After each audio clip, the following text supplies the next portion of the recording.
আমার নাম রাইসা। ছোটবেলা থেকে মা আমাকে খুবই ভালোবাসতেন।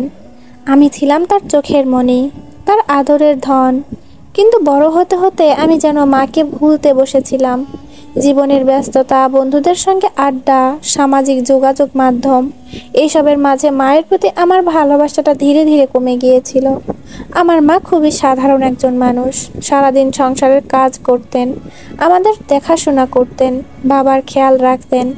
অথচ আমি কখনো বুঝিনি যে এই কাজগুলো করতে গিয়ে তিনি কতটা ক্লান্ত হয়ে পড়েন।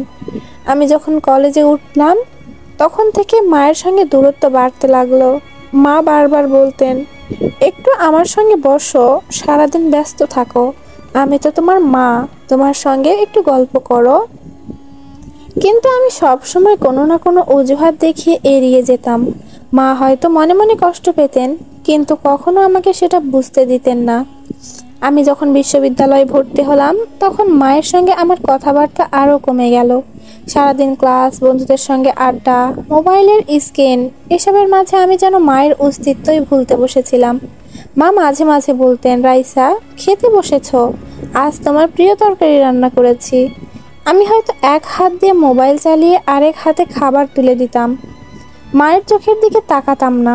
মা হয়তো আমার মুখের দিকে তাকিয়ে একটু হাসতেন, কিন্তু সেই হাসির আড়ালে যে কতটা কষ্ট লুকিয়েছিল আমি সেটা বুঝিনি। একদিন মা খুব আবেগী হয়ে বললেন, তুমি আমাকে ভালোবাসো তো? আমি অবাক হয়ে বললাম, এসব কি বলছো মা? অবশ্যই বাসি। তাহলে কেন আমার সঙ্গে বসে একটু গল্প করো না? আগে তো তুমি সারাদিন আমার পিছু লেগে থাকতে, এখন তো আমি কিছু বললেই তুমি বিরক্ত হয়ে যাও। আমি হেসে বললাম, উফ মা, তুমি না, আমি বড় হয়ে গেছি, এখন আর এইভাবে থাকতে ভালো লাগে না। তুমি তো আছোই, যখন দরকার হবে ডেকে নেব। মা চুপ করে গেলেন। তার মুখে এক ধরনের কষ্টের ছাপ ফুটে উঠল, কিন্তু আমি তখনও বুঝিনি আমি কি ভুল করেছি। মা যখন অসুস্থ হয়ে পড়লেন, সময় গড়িয়ে গেল, আমি আমার কাজে ব্যস্ত হয়ে থাকলাম। একটা সময় এসে মা খুবই অসুস্থ হয়ে পড়লেন। প্রথমে সাধারণ জ্বর ছিল, তারপর ধীরে ধীরে শরীর আরও খারাপ হতে লাগলো।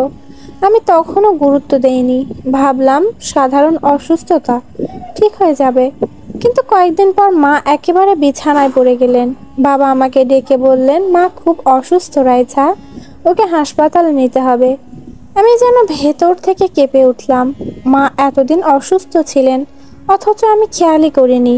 আমি তো একবারও মায়ের কাছে গিয়ে জিজ্ঞেস করিনি, মা কেমন আছো? আমার কেমন যেন মনে হলো আমি সবচেয়ে বড় ভুলটা করেছি। হাসপাতালে নিয়ে গেলে ডাক্তাররা বললেন, রোগটা অনেক দিন ধরেই বেড়েছে। শুরুতে যদি খেয়াল রাখতেন তাহলে এতটা খারাপ হতো না। এখন আমাদের সর্বোচ্চ চেষ্টা করতে হবে। ডাক্তারের কথা শুনে আমার ভেতরটা কেমন যেন মোচড় দিয়ে উঠল। আমি মনে মনে নিজেকে দোষ দিতে লাগলাম। কেন আমি মায়ের খোঁজ রাখলাম না? কেন আমি একটু সময় বের করলাম না? আমি মায়ের পাশে বসে থাকলাম, তার শীর্ণ হাতটা আমার হাতে নিয়ে বললাম, মা, আমাকে মাফ করে দাও। আমি তোমাকে একদমই সময় দেইনি। তুমি আমাকে কত ভালোবাসতে, আর আমি তোমার দিকে তাকাতেও ভুলে গিয়েছিলাম। মা হাসলেন, চোখে পানি ছিল কিন্তু মুখে হাসি। বললেন, বোকা মেয়ে। মা কখনো সন্তানের উপর অভিমান করেই না। আমি তো জানতাম একদিন তুই ফিরে আসবি। আমি কান্না চেপে ধরলাম।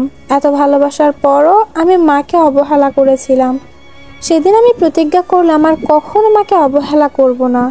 মায়ের জন্য সময় বের করব, তার সঙ্গে গল্প করব, তার যত্ন নেব।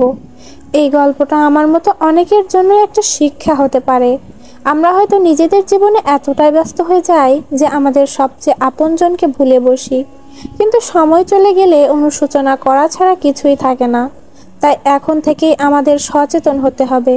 মা বাবার ভালোবাসা, তাদের সময়ের মূল্য দিতে হবে, কারণ তারা সব সময় থাকবেন না, কিন্তু তাদের অভাব সারা জীবন অনুভব করব। মা, তোমাকে আর কখনো অবহেলা করব না।